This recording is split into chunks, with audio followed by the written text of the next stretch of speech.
these are the Halloween triangles for quilting for my upcoming quilt project. I have some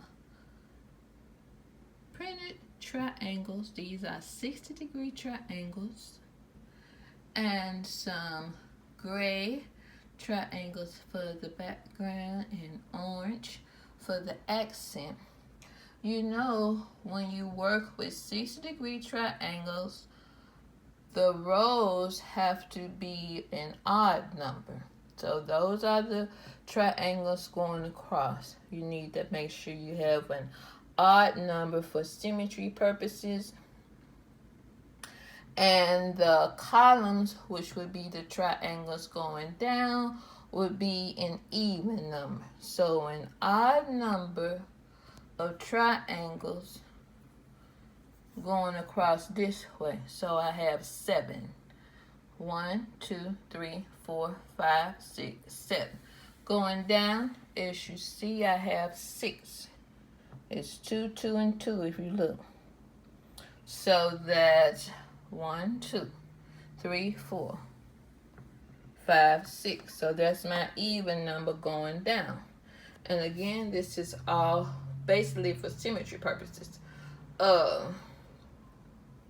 I cut 2.5-inch triangles for this layout using a 6-degree triangle rule that I think you can use to cut up to 8-inch 6-degree triangles. So you just move it to whatever position that you need in order to cut the size of the 6-degree triangle that you're working with at the time.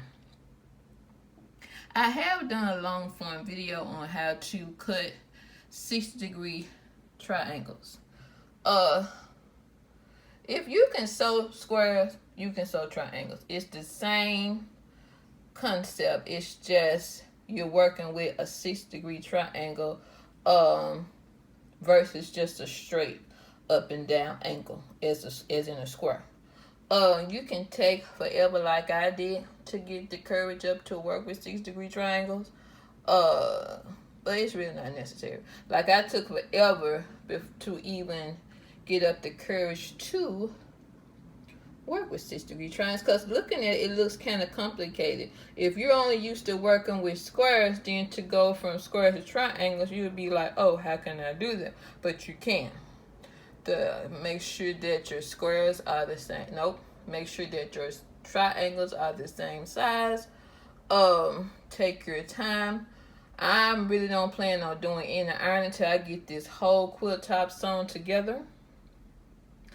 And then you have to square it up on the side, so you'll have just a straight line going down on this side and a straight line going down on this side. You won't have to square up the bottom and the top because it'll already be squared up. As you can see, you don't have that up and down like you do on the side, so you have to actually square the sides up.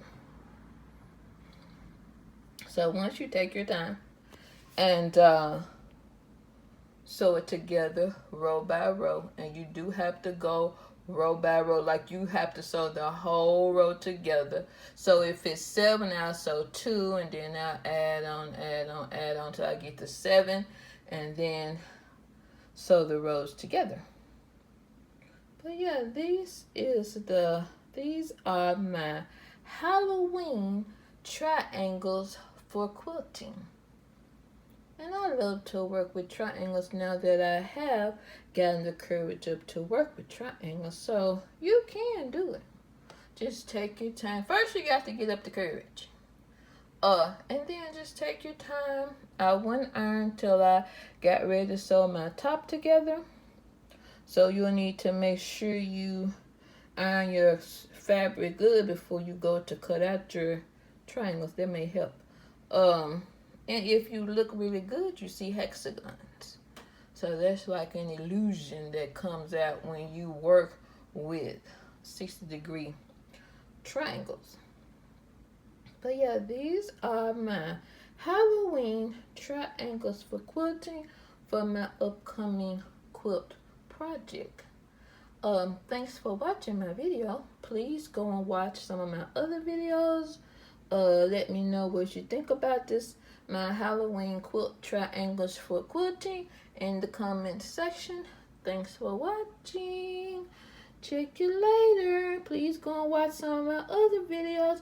Check you later. Subscribe, watch, comment. Thank you.